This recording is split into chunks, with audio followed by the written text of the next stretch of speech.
আজ মাটন করব। মাটনের জন্য মশলা নিয়েছি, হলুদ গুঁড়ো, পরিমাণ মতন লবণ, লঙ্কার গুঁড়ো, একটু মিষ্টি, আর এটার মধ্যে আছে আদা, রসুন, পেঁয়াজ, শুকনো লঙ্কা একসঙ্গে গুঁড়িয়ে নিয়েছি, আর ধনের গুঁড়ো, জিরের গুঁড়ো এর মধ্যে একসঙ্গেই আছে দেওয়া, আর আছে টক দই, আর সর্ষের তেল দিয়ে মাংসটাকে ম্যারিনেশন করে রেখে দেবো আধ ঘন্টার জন্য। মশলা দিয়ে মাংসটা মাখা হয়ে গেছে, এবার আধ ঘন্টার জন্য ম্যারিনেশনে রেখে দেবো। রান্নাটা বসিয়ে দিচ্ছি, কড়া গরম হয়ে গেছে, তেল দিয়ে দিলাম, এবার ফোড়ন দেবো। ফোড়নে দেবো গরম মশলা, জিরে, গোটা জিরে, গোটা গরম মশলা, আর তেজপাতা, শুকনো লঙ্কা সব একসঙ্গে দিয়ে দিলাম। এক চামচ ঘি দেবো।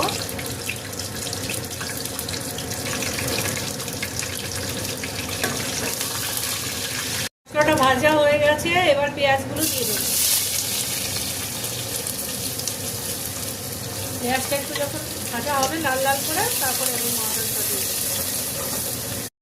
পেঁয়াজটা একটু ভাজা হয়ে গেছে, এবার টমেটোটা দিয়ে দেবো। টমেটোটা একটু ভাজা হবে, তারপরে মাটনটা দেবো।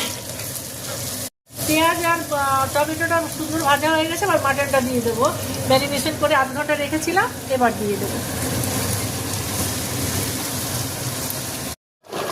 কষানো প্রায় হয়ে গেছে, এবার আমি আলু দিয়ে দেবো। আলু দিয়ে আবার একটু কষাবো, তারপরে আমি গরম জল দেবো। আলুগুলো কিন্তু আমি ভাজিনি, আমি একদম কেটেই নর্মাল একদম দিয়ে দিয়েছি আলু। মাংস আমার কষানো হয়ে গেছে, এবার আমি পরিমাণ মতন জল দিয়ে দেবো।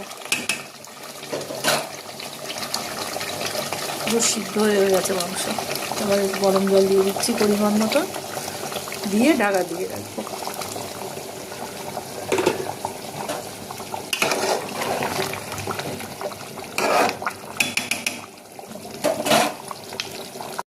আমার মাটন হয়ে গেছে, এবার নামানোর আগে একটু ঘি আর গরম মশলা দিয়ে নামিয়ে দেবো। একটু ঘি দিলাম, আর এই যে একটু গরম মশলা দিচ্ছি, দিয়ে এবার ঢাকা দিয়ে রেখে দেবো। আমার একদম কমপ্লিট, আর কোনো কিছু করতে হবে। দেখো কীরকম হয়েছে, তোমরা কি দেখো। এবার ঢাকা দিয়ে